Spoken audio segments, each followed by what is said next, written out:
Le Mali s'est-il dédié en allant solliciter l'aide du FMI et de la Banque mondiale pour régler ses problèmes récurrents?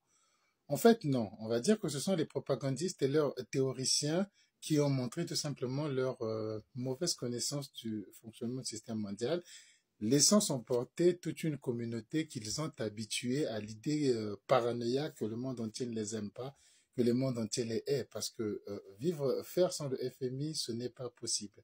D'abord, une première chose, le FMI n'a pas été conçu pour les Africains. Les Africains ne sont pas ceux qui sollicitent le plus ou qui reçoivent le plus d'aide du FMI. Parmi les pays qui ont le plus reçu d'aide du FMI dans le monde, vous avez le Brésil, vous avez le Mexique, vous avez la Russie, vous avez la Thaïlande, vous avez la Grande-Bretagne, vous avez énormément de pays qui ont reçu énormément de milliards du FMI.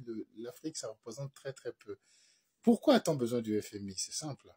Le FMI, c'est la banque des banques, c'est la banque centrale des banques centrales. Donc, le FMI, son premier rôle, c'est de réguler le système monétaire international pour éviter des clashs qui vont emporter énormément d'économies, pour éviter ce qui s'est passé lors de ce qui s'est passé en 1929, pour éviter qu'il y ait ce qu'on appelle des crises systémiques. Donc, c'est un système qui a été mis en place pour les équilibrer et ça fonctionne excellemment bien, contrairement justement à la rumeur paranoïaque qui a été mise en place que le FMI ne sert à rien, ne provoque que des crises.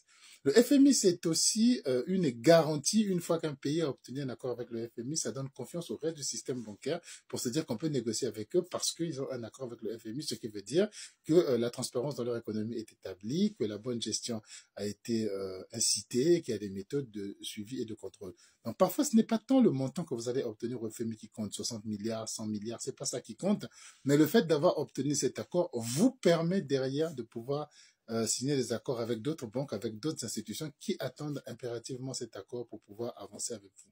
Donc le FMI est en plus la banque la moins chère du monde parce que vous avez en termes de taux d'intérêt des taux d'intérêt extrêmement bas.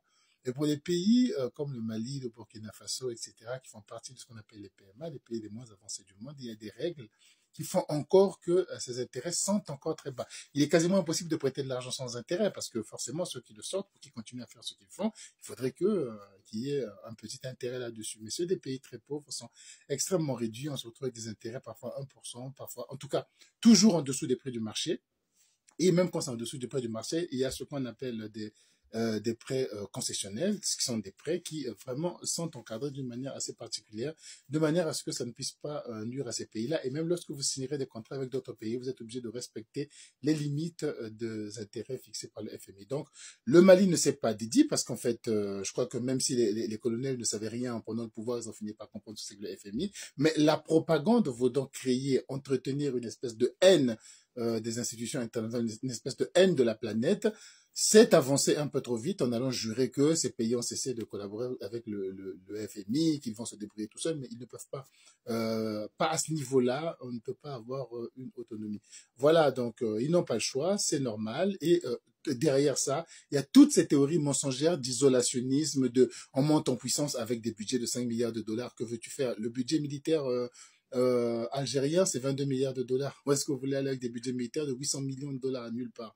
Donc la réalité finit toujours par nous rattraper. Ceux qui se laissent embarquer par des théories totalement folles et mensongères vont finir par ouvrir les yeux et réaliser que finalement, si 194 pays sont membres du FMI, il ne faut pas croire qu'ils sont tous nuls, qu'ils n'ont rien compris et que ce sont des putschistes qui n'avaient jamais fait de politique, jamais fait d'économie, qui ont tout compris tout de suite et qui vont révolutionner le monde. Il faut pas rêver, il faut remettre les pieds sur terre.